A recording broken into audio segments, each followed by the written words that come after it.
Imagine, if you will, 70,000 years ago. Just a small band of humans standing on a sun-baked coastline that, well, it simply doesn't exist anymore. Right, it's completely underwater today. Exactly. And they were facing starvation, they had no map, no written language, and, absolutely no concept of what lay over the horizon. None at all. And yet, their next few steps, which were driven by nothing more than this desperate biological urge to just find the next meal, would inadvertently populate an entire subcontinent.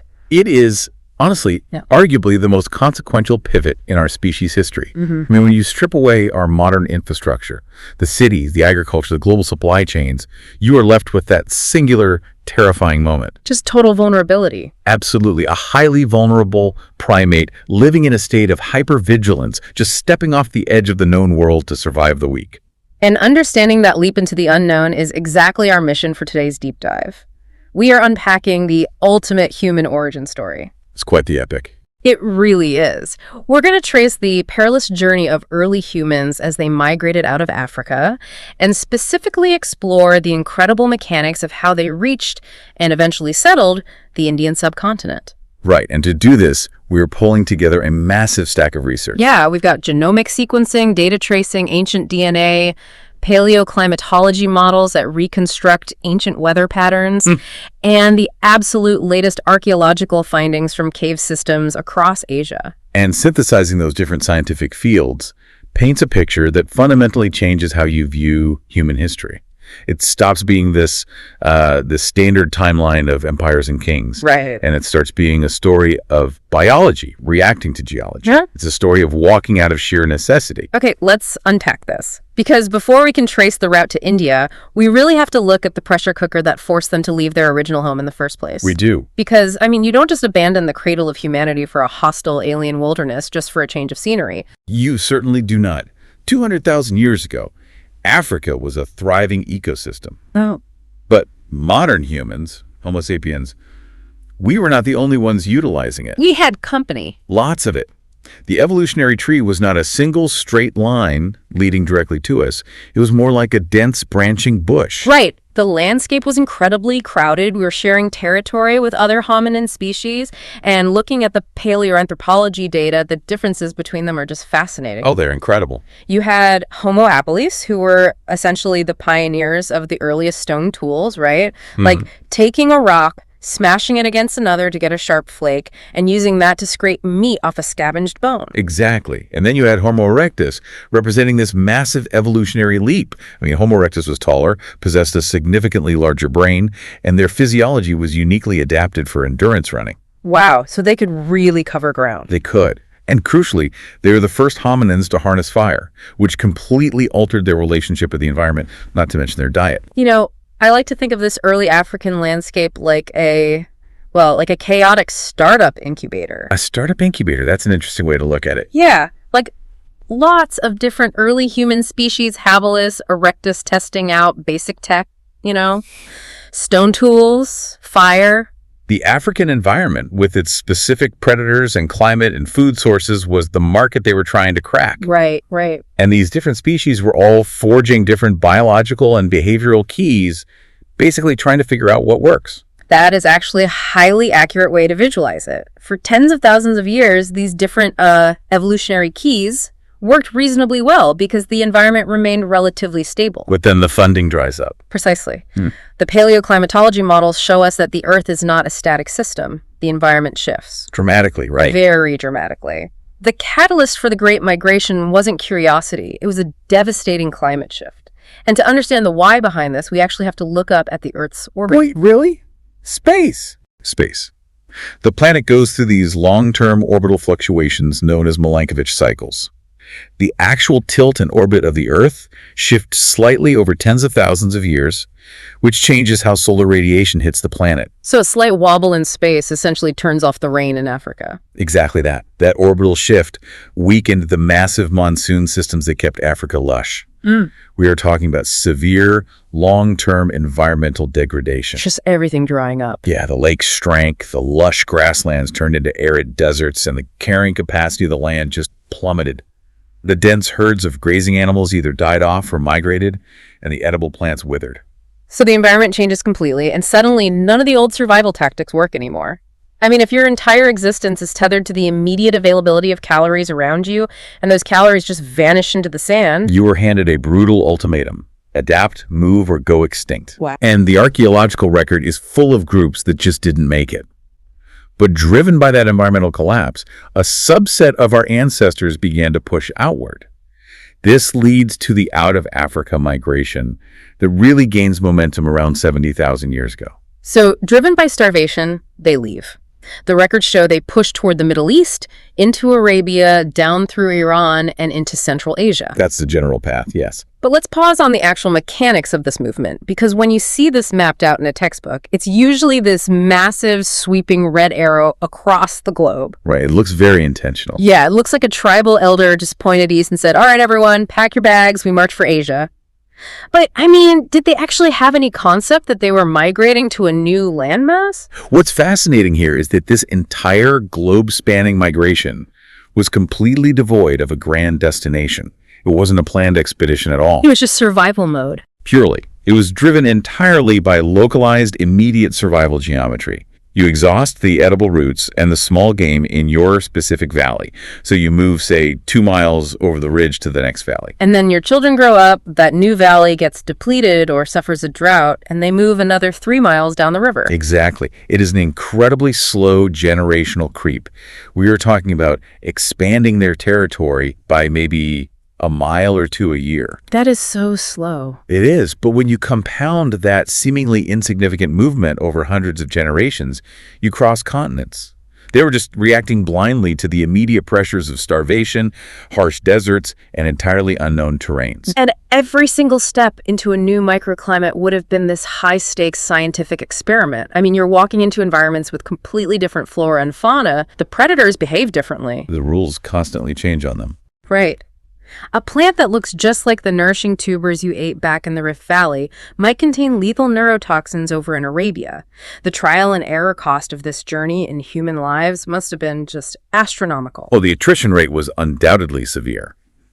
But this relentless generation-by-generation push for survival eventually funneled a subset of these humans toward a massive, ecologically rich frontier, the Indian subcontinent. Which brings us to their arrival in India around 70,000 years ago, though some of the genetic clock data hints it could have been even earlier. Yes, the timeline is constantly being refined. But the geography of how they actually entered India is where the story gets incredibly cinematic, I think. The research points to 2 primary routes. First, you have the overland route. A brutal, punishing path. Following this route meant navigating the harsh, arid plateaus of Iran and the formidable mountain passes of Afghanistan, before finally spilling down in the northwestern plains of India. Sounds like a nightmare. It required crossing some of the most unforgiving terrain on the planet during a period of intense climate volatility. But then there's the coastal route.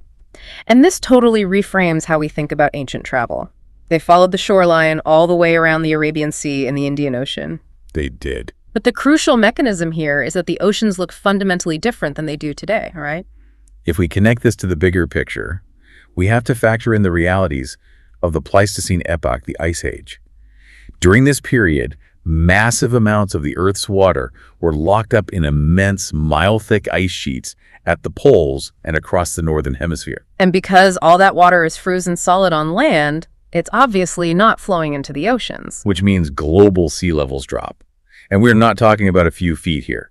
Sea levels during these glacial maximums were up to 400 feet lower than they are today. That is just wild to think about. It is the ultimate video game map analogy. How so? You know when you are exploring an open world game and a whole section of the map is blocked off by deep water, but then you trigger some in-game event, the water drains away, and suddenly there is this massive hidden shortcut you can just walk right across. That's actually a great way to put it. Right. The lower sea levels effectively unlocked a hidden map. Yes, that hidden map was the exposed continental shelf. So the early humans, utilizing the coastal route, weren't hacking their way through dense inland jungles or scaling sheer coastal cliffs. They had a clear path. Exactly. They were walking along wide, flat, resource-rich coastal plains that are currently sitting at the bottom of the ocean. And the calories along a coastline are so much more reliable, aren't they? Immeasurably more reliable. Coastal environments provide what anthropologists call a kelp highway, or a marine resource stream. Sounds like a buffet. It essentially was. You have access to shellfish, crustaceans, tidal fish, coastal tubers. You don't have to take down a massive, dangerous mammal to feed your group. You can harvest high-protein marine life predictably every single day, just following the tides. So this rich caloric highway allowed them to sustain their populations and just keep moving eastward until they funneled right into the Indian subcontinent. Precisely. And once they penetrate India, whether that was over the mountains or along those lost coasts, they finally hit environments that allow them to stop that endless, desperate march. They finally find a home. Yes, the archaeological sites pinpoint specific geographic havens where they settled. We're looking at places like the Narmada Valley, the Sun River area, and the vast cave systems of Rajasthan, Madhya Pradesh.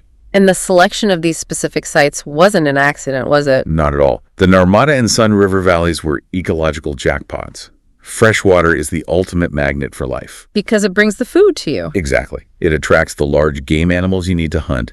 It supports the dense vegetation you need to forage.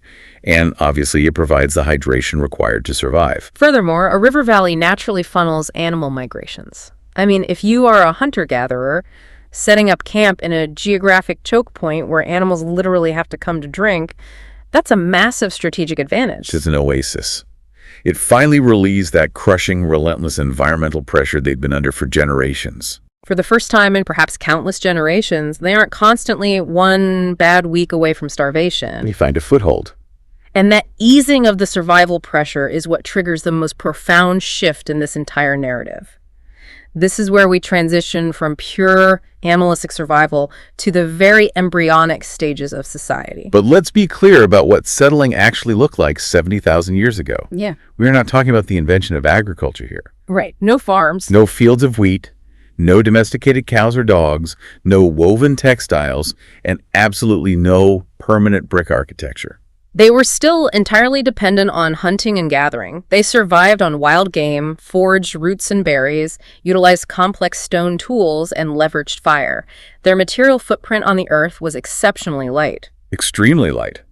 But while their material culture was minimal, their internal cognitive world was just exploding. And the ultimate physical proof of this is found in the Bhimbetka rock shelters in Madhya Pradesh. Yes, Bhimbetka is remarkable. Reading the archaeological reports on it is just astounding.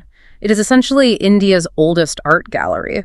You have these massive, naturally formed rock overhangs, and on the walls, early humans painted vivid depictions of their reality. Hunting strategies, local wildlife, communal dances, early rituals. The preservation of the paintings across millennia is a geological miracle on its own, but the psychological implications of those pigments on the rock are what truly matter. Unquestionably. So what does this all mean? If we look at a creature whose entire ancestral lineage has been solely focused on finding the next meal and, avoiding becoming a meal for a saber-toothed cat, what actually triggers the brain to shift out of that reactive survival mode? It's the defining question. Because taking the time to gather minerals, grind them into pigment, mix them with animal fat, and paint a ritual on a cave wall that requires a massive caloric investment that doesn't actually feed you. It is the defining question of human cognitive evolution. The transition to creating art signifies a monumental leap in the brain's frontal lobe development and neural connectivity. Art is not merely decorative. Right. It is an externalization of advanced cognitive architecture. I would guess that memory and abstraction are the biggest factors here. I mean, to paint a wild boar on a cave wall on a Tuesday, you have to be able to pull up a highly accurate mental image of the boar you encountered, say, 3 days prior. Yes, the capacity for high-fidelity episodic memory is the first requirement, but then comes the abstraction you just mentioned. Translating it to the wall. Exactly. You are taking a living, breathing, three-dimensional entity from the real world, and your brain is translating it into a two-dimensional symbolic representation using lines and ochre. That requires an incredible amount of neural processing. But how did the brain get the horsepower to do that? Because brain tissue is famously energy hungry. It is, and that connects directly back to their environment and technology, specifically the mastery of fire and the consumption of meat. The cooking hypothesis. Yes, cooking food essentially acts as digestion outside the body. It breaks down complex proteins and carbohydrates, allowing the human gut to extract significantly more calories with much less effort. Oh, wow. So you don't need huge intestines to process raw leaves anymore. Exactly. As our ancestors spent less biological energy digesting raw, tough, fibrous plant matter, evolutionary biology essentially reallocated that surplus energy to fuel a larger, denser cerebral cortex. So the fire cooked the meat fed the brain, and the bigger brain allowed for complex group hunting. And a complex hunt requires deep communication. You can't just grunt at each other if you were trying to coordinate an ambush on a herd of massive herbivores. Exactly, the mechanism. The evolutionary pressure to survive required intense social cooperation. These cave paintings at Bhimbetka act as the earliest form of a shared cultural hard drive. A cultural hard drive, I love that. When a group paints a successful hunt or a communal ritual, they are codifying their experiences. They are creating a teaching tool for the next generation. It is the brain shifting from purely reactive, just running from a threat, to proactive and reflective. It is a mechanism to bind the group together. Because a group of 50 humans who share a common belief system, a recorded history, and a coordinated strategy, well, they will outcompete a disorganized group every single time. Every time. Biological evolution starts handing the steering wheel over to cultural evolution. And that cultural evolution is the bedrock of literally everything that follows. The cognitive leaps made in the rock shelters of Madhya Pradesh, the improvements in memory, symbolic abstraction, and cooperative planning, they laid the foundational neural pathways required for civilization. You cannot build an organized society without abstract thought. You can't invent a written language if you haven't first figured out how to represent a physical object with a symbol on a cave wall. It's all connected. The research draws a direct, unbroken lineage from these hunter-gatherers figuring out how to work together in the river valleys to the eventual rise of magnificent, sophisticated societies like the Indus Valley Civilization thousands of years later. The urban planning, the complex hydrology, the trade networks of the Indus Valley didn't just materialize out of thin air. They were the ultimate manifestation of the cognitive architecture forged by those early humans who survived the Great Migration. It really reframes our place in the world, doesn't it? We started this deep dive by looking at an unbelievably hostile planet 200,000 years ago, where early humans were just another species trying to weather the climate shifts in Africa. We were just trying to hold on. We traced how a slight wobble in the Earth's orbit dried up their home, forcing a desperate generation-by-generation scramble across harsh deserts and vanished coastlines. We watched them navigate unimaginable terrains, completely blind to their ultimate destination, relying solely on the adaptation of their tools and the increasing complexity of their social bonds. And we followed them into the river valleys of India, where the environmental pressure finally eased enough for them to look up from the dirt, spark a fire, and begin painting their reality onto the walls of caves. Establishing the deep roots of human culture in the subcontinent. And here's the reality I want to ground this all in for you, listening right now. You might be sitting in an air-conditioned room, or commuting through a sprawling modern metropolis of concrete and fiber optics, holding a device that connects you to the entirety of human knowledge. But beneath the surface. Exactly. Beneath the surface of that modern life, you carry the exact same genetic hardware as those early hunter-gatherers. The biological operating system has barely changed at all. You possess the exact same ingrained drive for survival. You share the identical capacity for complex, abstract thought and that relentless, burning curiosity to understand what is over the next horizon. We haven't lost it. We haven't lost the instincts that drove us out of Africa. We just point them at different frontiers today. We point them at quantum mechanics, at artificial intelligence, or at decoding our own ancient DNA. And it is vital to remember that the science mapping this journey is constantly evolving. Paleoanthropologists are in the field right now, unearthing new fossil fragments in remote caves, and geneticists are finding deeper markers in our genome. The story of human migration is an active, breathing mystery that gains new chapters every single year. It really does. It guarantees that our understanding of where we came from is going to keep shifting. But looking back at this incredible arc of survival leaves a profound question hanging in the air. A question I want you to mull over long after this deep dive ends. It's an important one. We just explored how extreme existential climate change, a shift in weather patterns that dried up resources, forced our ancestors to embark on the greatest, most perilous migration in human history 70,000 years ago. They were forced to walk across the planet, risking everything, just to survive the shifting environment. Just to keep going. So, if that is the undeniable truth of our past, as our planet's climate begins to drastically shift once again today, altering sea levels and turning arable land into desert. What epic, unimaginable migrations might our modern society be pushed toward tomorrow?